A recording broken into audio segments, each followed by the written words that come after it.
J'ai regardé récemment un documentaire sur le temps. Alors, ils expliquent que depuis l'Antiquité, les hommes, ils sont passionnés par le temps, tu vois. Et avec la révolution industrielle, on est devenus des fous à cause du temps. Voilà, on a créé le temps universel. On cherche tous à gagner du temps, à rentabiliser le temps. Time is money. Okay? On a fait pas mal d'inventions pour gagner du temps. Par exemple, les avions, les TGV. C'est bien, non? Mais pour moi, non, ça passe pas. Parce que moi, ma plus grande passion dans la vie, c'est arriver en retard.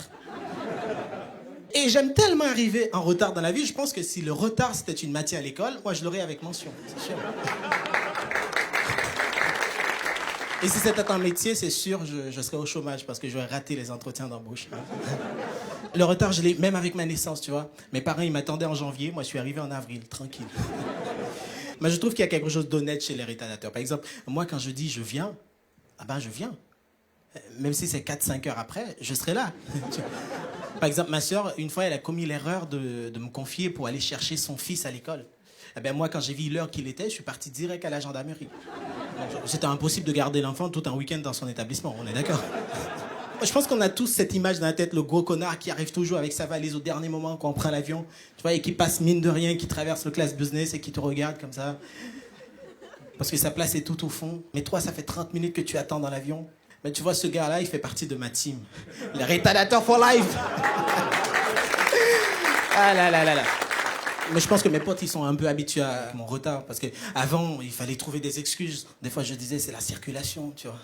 Mais je sais, au fond de moi, je mens. Parce que le café où on a le rendez-vous, il est juste en bas de chez moi, tu vois. Et je suis arrivé à pied, donc... Mais maintenant, ça passe mieux parce que j'ai trouvé une bonne excuse. Quand j'arrive en retard, je dis, OK, désolé les gars, j'ai eu un contretemps. Et ça passe mieux parce qu'on a tous déjà eu un contretemps dans la vie. Tu vois, on peut pas vous engueuler pour ça. Tu sais ce que c'est un contretemps? J'ai pas l'impression. Je te donne la définition. Contretemps, c'est non masculin, toute activité qui consiste à se branler sous sa douche involontairement. Est-ce que tu as eu un petit contretemps avant de venir? Non. Moi, je viens d'Haïti, à ne pas confondre avec Tahiti. Ok? C'est pas une crème pour la peau, c'est un pays. Et pendant la première vague du corona, j'ai appelé mes parents. Ils sont en Haïti, mais j'ai appelé mon père spécialement pour lui dire voilà, de faire attention au Covid. Et vous savez ce qu'il m'a répondu, le bâtard? Il m'a dit t'inquiète, fiston, ici on a de quoi pour combattre le corona. Du rhum. 98% d'éthanol. Hein? Et quand je pense ici, on a fermé les bars. Depuis que j'ai vu en Europe, je découvre pas mal de choses. Beaucoup de choses sont différentes dans ma vie. Par exemple, j'ai découvert le froid. Mais qu'est-ce que c'est cette chose? C'est magnifique. Ouais, vraiment, t'as le visage qui te pique, t'as envie de faire pipi, tu cherches tu la trouves pas. Tu vois? Hein? Moi, je dis qu'en Europe, vous avez la chance parce que vous avez les 4 saisons. Nous, en Haïti, on n'a pas ça. On n'a que 2. C'est la saison cyclonique et la saison des aides humanitaires. J'ai une voisine qui sait que je suis d'Haïti.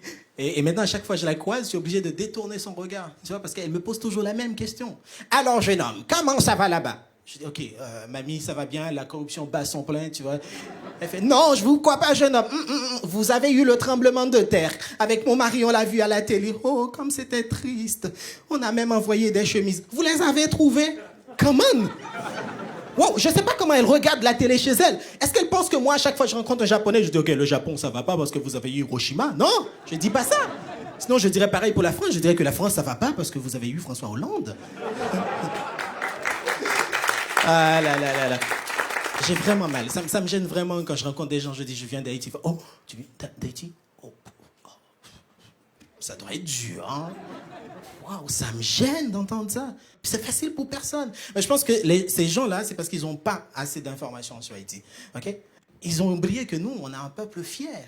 C'était le seul endroit au monde où des esclaves enchaînés ont pris les armes contre les maîtres et fait une révolution qui aboutit à une indépendance. C'est pas une fierté, ça, man?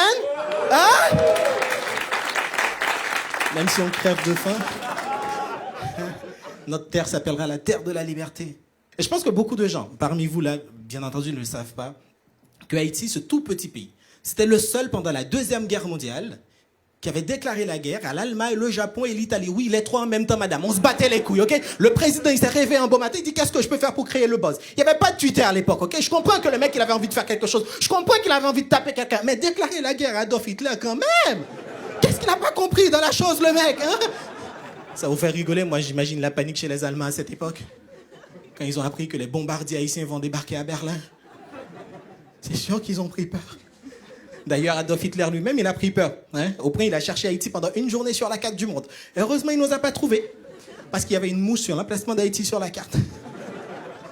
On est fort pour faire la guerre, nous, les Haïtiens. Et récemment, on a failli déclarer la guerre aux Américains. Je ne sais pas si vous vous rappelez, Donald Trump avait traité Haïti, Salvador et quelques pays d'Afrique de pays de merde. Ah ben, on s'était chauffé. Ah si. On n'avait pas d'armée à l'époque, mais le président, il a remobilisé l'armée tout de suite. On était chaud, hein. On a trouvé 150 soldats, 50 fusils. Même moi, j'étais prêt. Je dis la patrie avant tout. Hé, frère, hein. D'ailleurs, j'ai même élaboré une stratégie de combat. Tu vois, tu as un fusil pour 3 soldats. Avec ça, les Américains, on les nique. Tu vois, il suffit juste de se mettre en bonne position. Tu as un fusil, tu tires l'omoplate.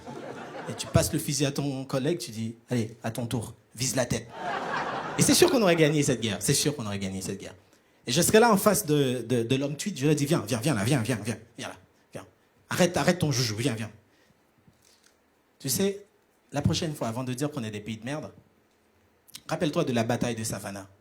Tu te souviens? Quand nos ancêtres se sont battus pour ton indépendance. T'as compris? Ok. Retourne dans ta chambre, va faire des séances de contretemps. Merci Tamak.